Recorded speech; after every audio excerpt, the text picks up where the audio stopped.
इस वीडियो में हम बात करेंगे गेम ऑफ थ्रोन्स के सीजन 1 के एपिसोड 1 के बारे में। गेम ऑफ थ्रोन्स बेसिकली एक फिक्शनल दुनिया है और इसी फिक्शनल दुनिया का एक हिस्सा है वॉल। शो की शुरुआत इसी वॉल से होती है जब तीन characters sir Waymar Royce, Garrett और विल वॉल के दूसरी तरफ जाते हैं। गेम ऑफ थ्रोन्स की दुनिया में एक कॉन्टिनेंट है वेस्टेरोस और वॉल इसी वेस्टेरोस के सबसे ऊपरी हिस्से पर है। बेसिकली ये जंगली लोगों को और जादुई ताकतों को किंगडम में आने से रोकती है। वॉल पर पहरेदार हैं जिन्हें कहा जाता है Night's Watch. Sir Waymar Royce, Garrett और विल नाइट्स वॉच का ही हिस्सा हैं। ये तीनों पेट्रोलिंग के लिए वॉल के उस पार जाते हैं जहाँ पर विल को कुछ लाशें नजर आती हैं जो एक पर्टिकुलर स्टाइल में, एक पर्टिकुलर डिज़ाइन में बड़ी हुई हैं। ये सिर्फ लाशें नहीं हैं, सिर्फ मरे हुए लोग नहीं हैं, इन्हें किसी ने एक डिज़ाइन में, एक ख़ास डिज़ाइन में सजाया है। विल देखता है और भागते भागते सर विमर रॉयस के पास जाता है और उन्हें बताता है। सर विमर रॉयस कहते हैं, चलो मैं भी साथ में चलता हूँ, देखते हैं कहाँ पे है तुम्हारी लाशें डिज़ाइन वाली। ये सारी लाशें फिर ज़ॉम्बी बन जाती हैं और आता है वाइट वॉकर। ये वही जादुई ताकतें हैं जिनकी वजह से वॉल बनाई गई है। सीन के एंड में गैरेट और सर विमर रॉयस का हो जाता है खात्मा। बचता है विल जो अपनी जान बचाकर वहाँ से भागता है। भागकर पहुंचता है वो एक नई लोकेशन पर जिसका नाम है विंटरफेल। विंटरफेल वेस्टेरोस की वो रियासत है जो वॉल के सबसे करीब है। विंटरफेल के सोल्जर्स विल को देख लेते हैं और उसको लेकर जाते हैं वहां के नवाब के पास। और अब बारी आती है नेड स्टार्क की।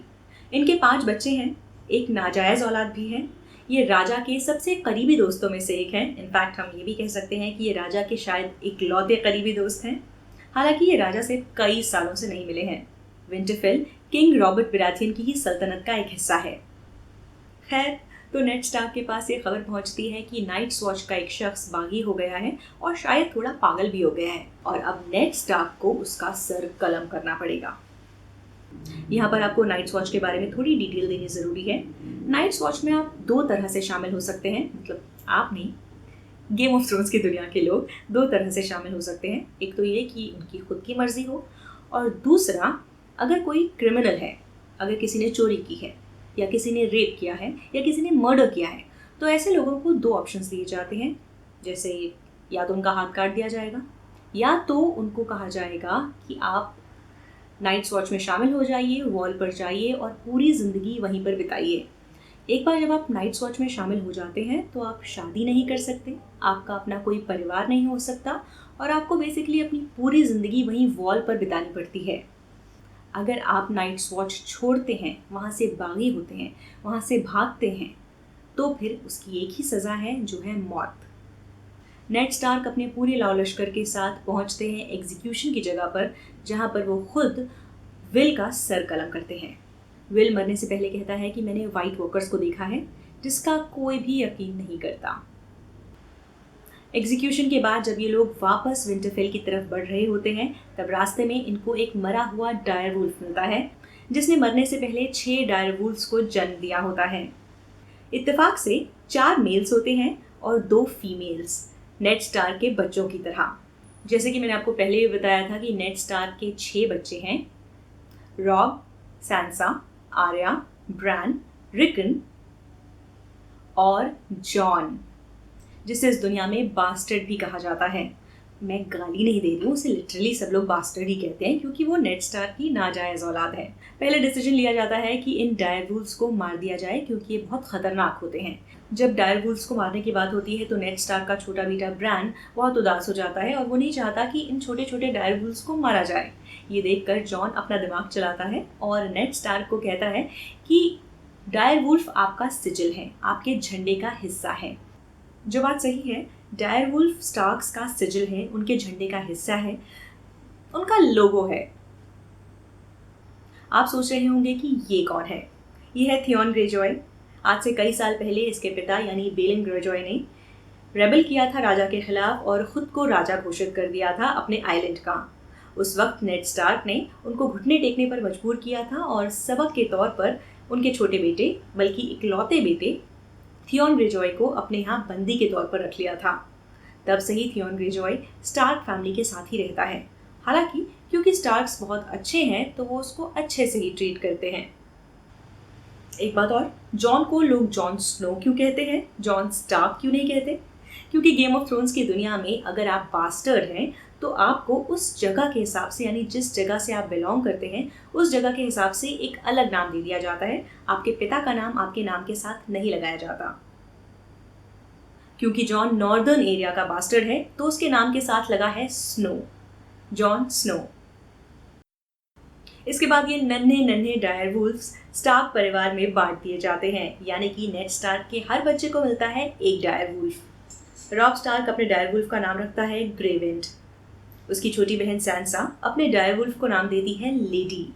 इसके बाद बारी आती है आर्या की। वो अपने डायर वुल्फ को नाइमीरिया बुलाती है। ब्रैन अपने डायर वुल्फ को नाम देता है समर। और सबसे छोटा बेटा यानी रिकॉन अपने डायर वुल्फ को नाम देता है शैगी डॉग। जॉन स्नो अपने डायर वुल्फ को गोस्ट बुलाता है। कहानी आगे बढ़ते हुए पहुंचती है किंग्स लैंडिंग पे। किंग्स लैंडिंग वेस्टेरोस की कैपिटल है। यहाँ पर राजा रहते हैं, राजा की पत्नी रहती है, उनका बेसिकली पूरा लाव लश्कर यहीं रहता है। ये रियासत समंदर के किनारे पर है। इस सीन में सर्सी, जो किंग रॉबर्ट बराथियन की पत्नी है, अपने भाई जेमी लैनिस्टर से बात कर रही है। ये दोनों कुछ खिचड़ी पका रहे हैं, क्या वो अभी इस सीन में पता नहीं चलता है। Actually hand of the king Jon Arryn की डेथ हो गई है। हैंड ऑफ द किंग यानी स्पेशल एडवाइजर, राजा का दायां हाथ। सर्सी और जेमी इसी डेथ के बारे में कुछ बात कर रहे हैं। सर्सी जेमी से कहती है कि तुम्हें क्या लगता है जॉन एरन ने राजा को वो सीक्रेट बताया होगा? तो जेमी कहता है कि मुझे नहीं लगता कि ऐसा कोई सीक्रेट बताया होगा, क्योंकि अगर जॉन एरन ने ऐसा कोई सीक्रेट राजा को बताया होता तो हम दोनों अब तक सूली पे लटक चुके होते। क्या है वो सीक्रेट, आगे पता चलेगा आपको। कहानी में आगे एक लेटर पहुंचता है नेड स्टार्क के पास। कैटलिन नेड को खबर देती है कि जॉन एरन की मौत हो चुकी है। यहाँ पर आपको एक इम्पॉर्टेंट बात बतानी ज़रूरी है। जॉन एरन नेड स्टार्क के मेंटर थे। बेसिकली नेड स्टार्क को जो भी तलवारबाजी या जो भी दीन दुनिया की चीज़ें समझ में आती हैं वो जॉन एरन ने ही उनको सिखाई हैं। साथ ही जॉन एरन की जो पत्नी है वो कैटलिन की बहन है। तो जॉन एरन ना सिर्फ नेड स्टार्क के मेंटर थे बल्कि उनके रिश्तेदार भी थे। कैटलिन बताती है कि लेटर में लिखा है कि राजा विंटरफेल आ रहे हैं, यानी किंग रॉबर्ट बराथियन अपना पूरा काफिला लेकर विंटरफेल पधार रहे हैं। और इसकी वजह सिर्फ एक हो सकती है, वो ये कि वो नेड स्टार्क को अपना हैंड ऑफ द किंग बनाना चाहते हैं, यानी अपना स्पेशल एडवाइजर बनाना चाहते हैं। अब नैरो सी को पार करते हुए चलते हैं दूसरे कॉन्टिनेंट एसोस। यहाँ पर एक छोटी सी सिटी है पेंटोस, जहाँ पर टारगेरियन परिवार के 2 बच्चे रह रहे हैं, डेनेरियस टारगेरियन और विसेरिस टारगेरियन। इन दोनों के पिता यानी एरिस टारगेरियन को लोग मैड किंग कहते थे। वो पहले वेस्टेरोस के राजा थे। उसके पहले 300 सालों तक टारगेरियन परिवार ने ही वेस्टेरोस पर राज किया है। इसीलिए इन दोनों को लगता है कि इन्हें वापस वेस्टेरोस जाना है और वहां पर अपनी राजगद्दी वापस पानी है। कई साल पहले रॉबर्ट बराथियन ने नेड स्टार्क के साथ मिलकर मैड किंग को राजगद्दी से हटा दिया था। उस वक्त जेमी लैनिस्टर मैड किंग का किंग्स गार्ड था और उसने मैड किंग को खत्म कर दिया था, बेसिकली पीठ में छुरा घोंपा था। रातों रात टारगेरियन परिवार के दोनों बच्चों को समंदर के उस पार दूसरे कॉन्टिनेंट भेज दिया गया था, क्योंकि अगर रॉबर्ट बराथियन के हाथ दोनों लगते तो ये भी दुनिया से जाते। अब विसेरिस राजगद्दी को वापस पाना चाहता है, मगर ये होगा कैसे? इसके लिए वो एक प्लान बनाता है। एसोस में एक जगह है डॉर्थराकी सी। यहाँ पर एक जंगली कबीला है जिसके लोगों को डॉर्थराकी कहा जाता है। इसी कबीले का जो खाल है, खाल ड्रोगो, विसेरिस प्लानिंग करता है कि अपनी बहन डेनेरियस की इससे शादी करवा दी जाए और फिर इसके साथ जो इसके 50,000 फुटमेन हैं, 50,000 सो कॉल्ड सोल्जर्स हैं, वो मेरे हो जाएंगे और फिर मैं इनके साथ मिलकर नैरो सी पार करूंगा और वेस्टेरोस पे हमला करूंगा और फिर राजगद्दी हो जाएगी मेरी नहीं, विसेरिस की। इस प्लानिंग का क्या होता है अभी नहीं, अभी थोड़ा होल्ड ऑन। वापस आते हैं विंटरफेल। राजा का काफिला पहुंच चुका है विंटरफेल। किंग रॉबर्ट बराथियन सालों बाद मिलते हैं अपने दोस्त नेड स्टार्क से, उनकी पत्नी कैटलिन स्टार्क से, उनके सारे बच्चों से। क्वीन सर्सी भी अपने भाई जेमी लैनिस्टर और टीरियन लैनिस्टर के साथ विंटरफेल पहुंच चुकी है। और यहाँ बात होगी टीरियन लैनिस्टर के बारे में। बौना होने की वजह से ज़्यादातर लोग टीरियन को पसंद नहीं करते, स्पेशली सर्सी। इसकी एक वजह ये भी है कि टीरियन जब इस दुनिया में आया तो साथ ही साथ उसकी माँ दुनिया से चल बसी। मगर जेमी का टीरियन से काफ़ी अच्छा रिश्ता है। एक सेकेंड, थोड़ा आपको लैनिस्टर परिवार के बारे में भी बता देती हूँ। ये फैमिली यानी लैनिस्टर फैमिली वेस्टरोस की सबसे अमीर फैमिलीज में से एक है। कैस्टरली रॉक, जो लैनिस्टर्स की रियासत है, कहा जाता है कि वहाँ पर गोल्ड माइंस हैं। शायद इसीलिए इनके बारे में कहा जाता है Lannister always pays his debts, मतलब लैनिस्टर हमेशा अपना उधार चुकाते हैं। Okay, finally king Robert Baratheon Ned Stark को कहता है कि तुम मेरे मंत्री बनो, मेरे स्पेशल एडवाइज़र बनो और मेरे साथ चलो किंग्स लैंडिंग। नेड स्टार्क हाँ कर देता है। यहाँ पर आपको थोड़ी हिस्ट्री देनी पड़ेगी। King Robert Baratheon Ned Stark की बहन से शादी करने वाला था, लियाना स्टार्क से। कहानी के मुताबिक उस वक्त मैट किंग का बेटा रेगार टारगेरियन लियाना स्टार्क को किडनैप करके ले जाता है, उसका रेप करता है और फिर उसे मार डालता है। रॉबर्ट बराथियन और नेड स्टार्क ने मिलकर इसीलिए मैट किंग को डीथ्रोन किया और टारगेरियन परिवार के हर शख्स का नाम और निशान मिटा दिया गया। बचे सिर्फ दो, डेनेरियस और विसेरियस। ठीक है, वापस प्रेजेंट पर आते हैं। रॉबर्ट बराथियन नेड स्टार्क को कहता है कि क्यों ना ऐसा किया जाए कि मैं अपने बेटे जॉफ्री बराथियन की शादी कर दूं तुम्हारी बेटी सैंसा स्टार्क से। तुम्हारी बेटी भी किंग्स लैंडिंग आ जाएगी, साथ ही स्टार्क्स और बराथियंस के बीच का अलायंस और मजबूत हो जाएगा। टीरियन लैनिस्टर और जॉन स्नो के बीच एक बहुत ही स्ट्रॉन्ग सीन होता है जिसमें टीरियन जॉन स्नो का मजाक उड़ा रहा होता है क्योंकि वो जॉन स्नो को अपने चाचा से बातचीत करते हुए सुन लेता है। जॉन स्नो का चाचा यानी कि नेड स्टार्क का छोटा भाई, वो भी नाइट्स वॉच में शामिल है और वॉल पर तैनात है। जी, वही नाइट्स वॉच जो वॉल की रक्षा करते हैं। और वॉल के उस पार तो पता ही है ना आपको क्या है, वाइट्स, ज़ॉम्बीज और वाइट वॉकर। जॉन स्नो अपने चाचा से कहता है कि मुझे भी नाइट्स वॉच में जाना है, मुझे भी शामिल होना है। टीरियन ये बातें सुन लेता है और जॉन का मजाक उड़ाता है और कहता है कि तुम्हें पता भी है नाइट्स वॉच में किस तरह के लोग होते हैं और तुम यहाँ बाहर क्या कर रहे हो, अंदर फीस्ट में क्यों नहीं हो। जॉन स्नो बताता है कि क्योंकि मैं एक बास्टर्ड हूँ इसलिए मुझे उस टेबल पर बैठने की इजाज़त नहीं है जहाँ पर राजा खुद बैठे हैं, ऐसे में राजा का अपमान होगा। टीरियन और जॉन के बीच ऐसी ही नोकझोंक होती है और जॉन कहता है कि तुम्हें क्या पता एक बास्टर्ड होने का क्या मतलब होता है। तो टीरियन कहता है हर बौना अपने बाप की नज़र में एक बास्टर्ड ही होता है। इस सीन के जरिए ये इस्टेब्लिश करने की कोशिश की गई है कि ये दोनों ही अंडरडॉग हैं और इन दोनों को ही इनकी फैमिलीज़ में इग्नोर किया जाता है। जॉन को इसलिए क्योंकि वो बास्टर्ड है, जायज़ औलाद नहीं है, और टीरियन को इसलिए क्योंकि वो एक बौना है। उसी रात कुछ और भी होता है। नेड स्टार्क और कैटलिन स्टार्क को एक और लेटर मिलता है। ये लेटर लिखा है कैटलिन की बहन ने, यानी कि Jon Arryn, ex hand of the king की पत्नी ने, यानी लाइसा एरन ने। उसने लेटर में लिखा है कि उसके पति को यानी कि previous hand of the king को लैनिस्टर्स ने मारा है।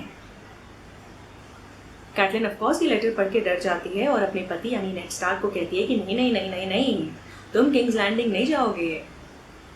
नेड कहता है कि रॉबर्ट अकेला है और मुझे जाना पड़ेगा, मुझे उसका साथ देना पड़ेगा और मुझे इस बात का पता लगाना पड़ेगा कि असल में जॉन एरन की डेथ कैसे हुई। क्या लाइसा एरन जो कह रही है, क्या वो बात वाकई सच है? इस बीच एसोस में प्यारी सी डेनेरियस की खाल ड्रोगो से शादी हो जाती है। खाल ड्रोगो को हमारी डेनेरियस पसंद आती है और वो शादी के लिए राजी हो जाता है। खाल ड्रोगो, जो सिर्फ वायलेंस की भाषा समझता है, शादी के पहले ही दिन डेनेरियस को रेप करता है। इन सब के बीच डेनेरियस को एक ट्रांसलेटर के रूप में दोस्त मिलता है, जोरा मॉर्मॉन्ट। जोरा मॉर्मॉन्ट वेस्टरॉस के बियर आइलैंड से आता है। वो कॉमन टंग बोलना भी जानता है और डोर्थराकी भी आती है उसे। वो वेस्टरॉस में वांटेड है। कई साल पहले वो कुछ गुलामों की खरीद फरोख्त कर रहा था, जबकि वेस्टरॉस में स्लेवरी बैन है। तो इसीलिए अब वो एसोस में रहने के लिए मजबूर है। आखिरी सीन ब्रान स्टार्क का, नेड स्टार्क का छोटा बेटा जो बड़ा होकर नाइट बनना चाहता है, जिसने अपने डायर वुल्फ का नाम समर रखा है, एक खाली पड़े टावर की चढ़ाई करता है। वो वैसे भी विंटरफेल की दीवारों पर कूद फान करता ही रहता है। तो उस खाली पड़े टावर पर जब वो चढ़ाई करता है और धीरे धीरे आगे बढ़ता है तो एक खिड़की से देखता है कि सर्सी और जेमी जो भाई बहन हैं असल में प्रेमी भी हैं। They were actually having sex.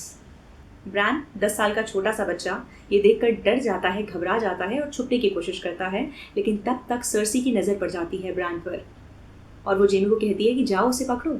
Jamie भाग के जाता है, ब्रान को पकड़ता है, ब्रान से पूछता है कि तुम्हारी उम्र कितनी है, और उसके बाद सर्सी कहती है ये सबको हमारे बारे में बता देगा, और जेमी ब्रान को खिड़की से धक्का दे देता है। और यहाँ पर ख़त्म होता है एपिसोड नंबर 1। काफ़ी सारे कंक्लूजन्स निकाले जा सकते हैं। एक तो ये कि लाइसा एरन का जो लेटर था जिसमें कहा गया था कि लैनिस्टर्स ने जॉन एरन को मारा है, वो बात सही है।